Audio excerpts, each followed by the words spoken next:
এর আগের ক্লাসে আমি তোমাদের ফার্স্ট ইয়ার বা পার্ট ওয়ানের CC01 অর্থাৎ চাইল্ড স্টাডিজের কোশ্চেন প্যাটার্ন অর্থাৎ কোশ্চেন কীরকম হয়, কত মার্কসের কোশ্চেন হয় বা তোমাদের যে সিলেবাস সেই সম্পর্কে আমি ডিটেলস আলোচনা করেছিলাম।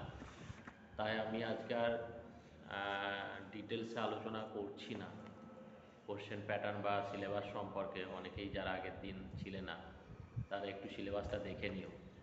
তো আজকে আমি সরাসরি তোমাদের চলে যাব। তোমাদের টোটাল যে 10টা ইউনিট আছে তার মধ্যে ফার্স্ট ইউনিট যেটা আছে পার্সপেক্টিভ ইন ডেভেলপমেন্ট। তো পার্সপেক্টিভ ইন ডেভেলপমেন্ট মানে হচ্ছে বিকাশের প্রেক্ষিত সমূহ।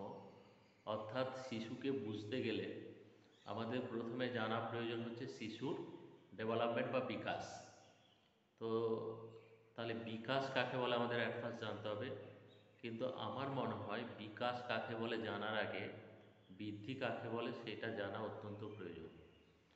তো মনোবিদ জোনসের মতে আমাদের দেহের আকার, আয়তন বা উচ্চতা বেড়ে যাওয়াটাকেই আমরা সাধারণভাবে বৃদ্ধি বলে থাকি। তবে বৃদ্ধি বলতে শুধুমাত্র দেহের আকার আয়তন বেড়ে যাওয়াটাকেই বোঝায় না, বৃদ্ধির সঙ্গে সঙ্গে ম্যাচিউরেশন বা পরিণমনটাও যুক্ত হয়।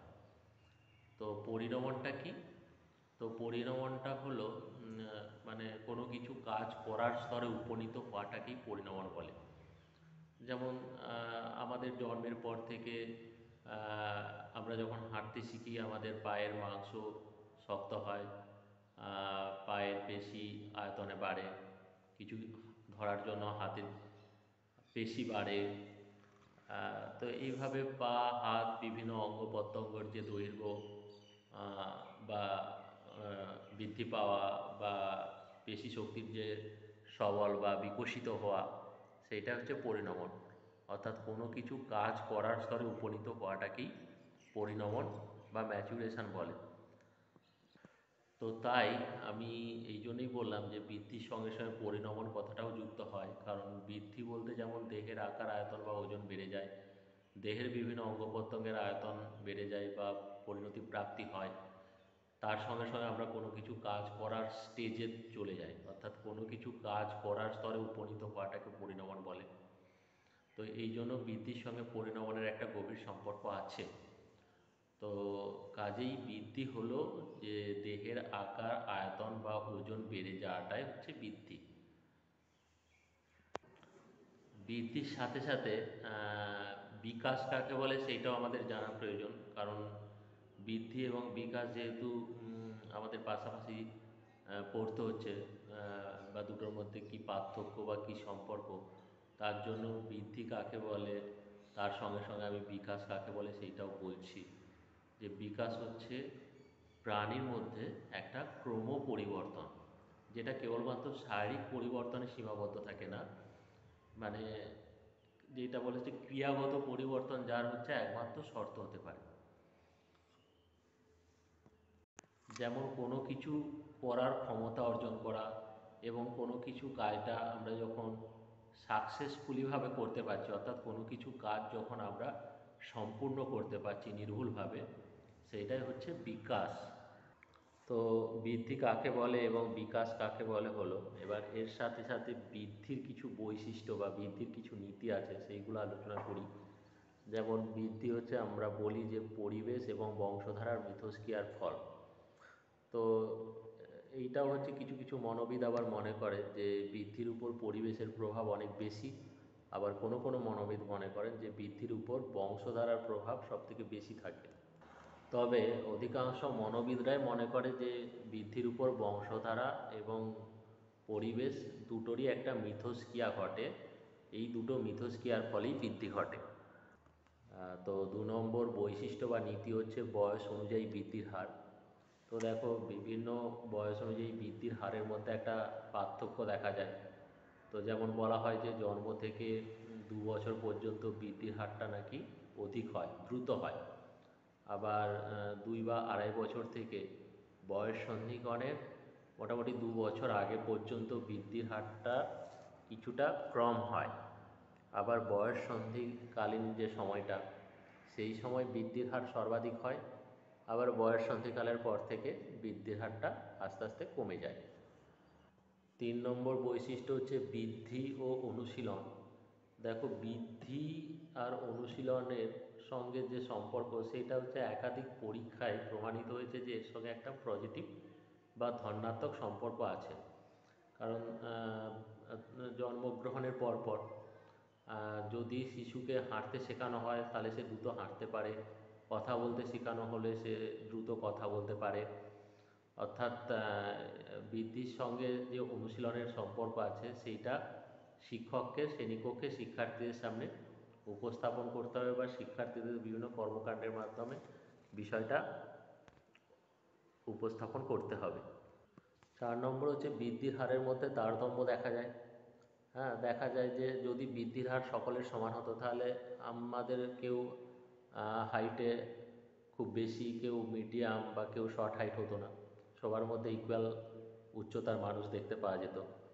কিন্তু বৃদ্ধির হারের তারতম্য দেখা যায় বিভিন্ন পুষ্টিগত খাবার বা তার জিনগত বা বংশগত যে বৈশিষ্ট্য এর উপর নির্ভর করে। তো কারো কারো বৃদ্ধি দ্রুত হয় তাই সে লম্বা হয়, কারো বৃদ্ধি হয়তো একদম স্লো হয়, এই জন্য সে হয়তো একটু শর্ট হাইট হয়। তো এই জন্য বৃদ্ধির হারের মধ্যেও একটা তারতম্য দেখা যায়। 5 নম্বর হচ্ছে বৃদ্ধি হচ্ছে একটা নিরবিচ্ছিন্ন এবং ধারাবাহিক প্রক্রিয়া, অর্থাৎ এটা একটা কন্টিনিউয়াস প্রসেস। তো বৃদ্ধি যদিও আমৃত্যু পর্যন্ত হয় না, কিন্তু বৃদ্ধি কখনো থেমেও থাকে না। অর্থাৎ বৃদ্ধির হার কখনো কখনো স্লো হয় বা কখনো কখনো দ্রুত হয় ঠিকই, কিন্তু বৃদ্ধি একটা নির্দিষ্ট সময় পর্যন্ত কন্টিনিউয়াস চলে। ধরুন বয়ঃসন্ধিকালীন পর্যন্ত বৃদ্ধিটা কখনো দ্রুত গতিতে বা কখনো ধীর গতিতে হলেও এটা কখনো থেমে থাকে না। তো এই জন্য বলা হচ্ছে বৃদ্ধির নিরবিচ্ছিন্ন এবং ধারাবাহিক প্রক্রিয়া। তো এতক্ষণ পর্যন্ত বৃদ্ধির বৈশিষ্ট্যগুলো আমি আলোচনা করলাম। তো এবার বিকাশের কিছু বৈশিষ্ট্য বা বিকাশের কিছু নীতি আছে, বিকাশের কিছু বৈশিষ্ট্য নিয়ে একটু আলোচনা করি। তো প্রথমে বলতে হবে বিকাশ হচ্ছে শিখনের ফল। কারণ দেখো, বিকাশ মানুষের হচ্ছে একটা আচরণের পরিবর্তনের ধারা বলা যেতে পারে। যে আচরণের পরিবর্তনটা হবে এর জন্য একটা প্ল্যানিং বা পরিকল্পনার দরকার হয়। আর প্ল্যানিং আর পরিকল্পনা হচ্ছে ব্যক্তি জীবনের একটা শিখনের বিন্যাস। অর্থাৎ তুমি যতটা শিখন অভিজ্ঞতা লাভ করবে তোমার আচরণধারার পরিবর্তন হবে, তোমার আচরণধারার পরিবর্তন হলে তোমার লক্ষ্যের পরিবর্তন হবে, তোমার লক্ষ্যের পরিবর্তন হলে তুমি তোমার জীবন বা কেরিয়ার সাকসেসফুলিভাবে তৈরি করতে পারবে। তো তোমার জীবন বা কেরিয়ার সাকসেসফুলিভাবে তৈরি হওয়াই তোমার বিকাশ নির্ভর করবে।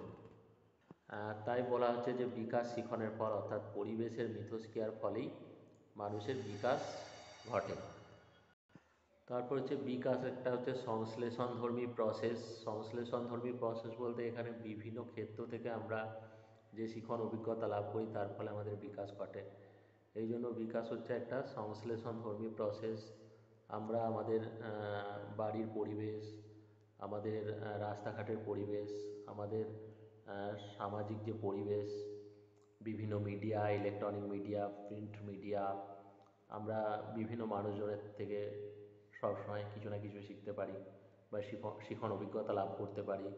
তারপর স্কুল কলেজ বা তথাকথিত যে শিক্ষা প্রতিষ্ঠানে আমরা শিখন অভিজ্ঞতা লাভ করি, সমস্ত কিছু মিলেই আমাদের যেহেতু শিখন অভিজ্ঞতা লাভ হয়, আর শিখন অভিজ্ঞতা লাভের ফলে আমাদের বিকাশ তৈরি হয়। তাই বলা হচ্ছে বিকাশ হচ্ছে একটি সংশ্লেষণধর্মী প্রক্রিয়া। তারপর দেখো, বিকাশ একটি নিরবিচ্ছিন্ন প্রক্রিয়া, কারণ বিকাশ একদম জন্ম থেকে মৃত্যু পর্যন্ত ঘটে। কথায় বলে যে আমাদের দেখার কোনো শেষ নেই, আমাদের জানার কোনো শেষ নেই। তো আমরা একদম মৃত্যুর আগে পর্যন্ত আমরা কিছু না কিছু শিখতে পারি বা জানতে পারি। এই জন্যই বলা হচ্ছে বিকাশ হচ্ছে একটি নিরবিচ্ছিন্ন প্রক্রিয়া। তো বিকাশ বংশগত বা জিনগত বলা যায়। তো আমরা এটা বলি যে আমরা সবাই সমান বুদ্ধি নিয়ে এসেছি, কিন্তু এই বুদ্ধির যে প্রতিফলন যে যেমনভাবে ঘটায় তার তেমন বিকাশ ঘটে। অর্থাৎ আমাদের যে বংশগত বা জিনগতভাবে আমরা যে বৈশিষ্ট্যগুলো নিয়ে আসি সেইগুলো হচ্ছে পরিবেশের সঙ্গে আমরা যেভাবে মিথস্ক্রিয়া ঘটাই সেইটাই আমাদের বিকাশকে তৈরি করে। তারপর দেখো, বিকাশ একটি পার্সোনাল অর্থাৎ ব্যক্তিগত প্রক্রিয়া। কারণ আমাদের বিকাশ যে ঘটে সেইটার মধ্যে একটা অসমতা লক্ষ্য করা যায়। সকলের বিকাশ সমান হয় না। তো এই বিকাশ মানে শারীরিক বিকাশ, মানসিক বিকাশ, সামাজিক বিকাশ, তারপর হচ্ছে আমাদের যে প্রাক্ষবিক বিকাশ। তো এইগুলো এক একজনের এক এক রকমভাবে ঘটে, প্রত্যেকের ইকুয়ালি বা সমানভাবে ঘটে না। তো এই জন্য হচ্ছে ব্যক্তি বিশেষে বিকাশটা নির্ভর করে। আহ, এইগুলো আমাদের ব্যক্তি বিশেষ বলতে যে যেমন বাড়ির কালচার পেয়েছে বা যে যেমন বাড়ির শিক্ষা পেয়েছে, তো সেখানকার শিক্ষা সংস্কৃতির উপর ব্যক্তি বিশেষে এই বিকাশটা নির্ভর করে। নাহলে সকলের বিকাশ যদি সমান হয়ে যেত তাহলে আমরা সবাই ইকুয়ালি হয়ে যেতাম। তারপর হচ্ছে ব্যক্তির বিভিন্ন ধরনের বিকাশগুলোর মধ্যে একটা পারস্পরিক সম্পর্ক দেখা যায়। এই যে একটু আগে যেটা বললাম যে আমাদের শারীরিক বিকাশ, মানসিক বিকাশ, সামাজিক বিকাশ, প্রাত্যমিক বিকাশ, এই যে বিভিন্ন ধরনের বিকাশগুলো, এগুলো পরস্পরের মধ্যে একটা সম্পর্ক স্থাপন করে, পরস্পরের মধ্যে একটা আহ, সম্পর্ক বা নির্ভরশীল থাকে। এবং এগুলো পরস্পর নির্ভরশীলও বলা যায়। পরস্পরের সঙ্গে যেমন সম্পর্ক থাকে, তেমনি পরস্পরের মধ্যে একটা নির্ভরশীলতা লক্ষ্য করা যায়। আচ্ছা, বৃদ্ধি বিকাশের বৈশিষ্ট্য হলো, এবার বৃদ্ধি বিকাশের পার্থক্যগুলো কী কী সেইগুলো নিয়ে আমি একটু আলোচনা করি।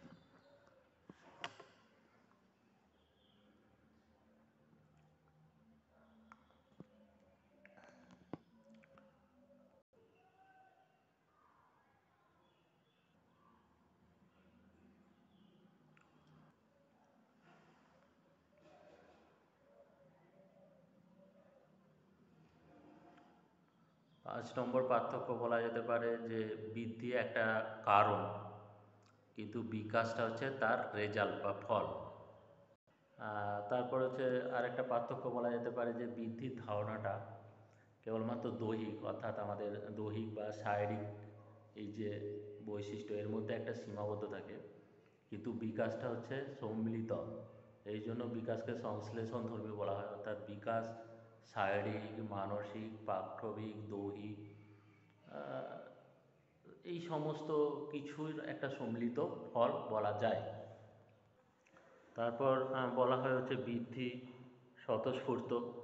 কিন্তু দেখো, স্বতঃস্ফূর্ত হলেও মানে স্বতঃস্ফূর্ত মানে স্বাভাবিক প্রক্রিয়া, কিন্তু বৃদ্ধির সঙ্গে একটা অনুশীলনের প্রভাব থাকে। মানে যে যত তার মানে জন্মের পর থেকে শিশুকে যত অনুশীলন করায়, যেমন দ্রুত হাঁটতে শেখানো, দ্রুত কথা বলতে শেখানো, বা কিছু ধরতে শেখানো, এই জন্য বৃদ্ধির সঙ্গে একটা অনুশীলনের প্রভাব আছে। কিন্তু বিকাশ হচ্ছে আমাদের যে বংশগত বা পরিবেশের মিথস্ক্রিয়ার যে প্রতিফলন।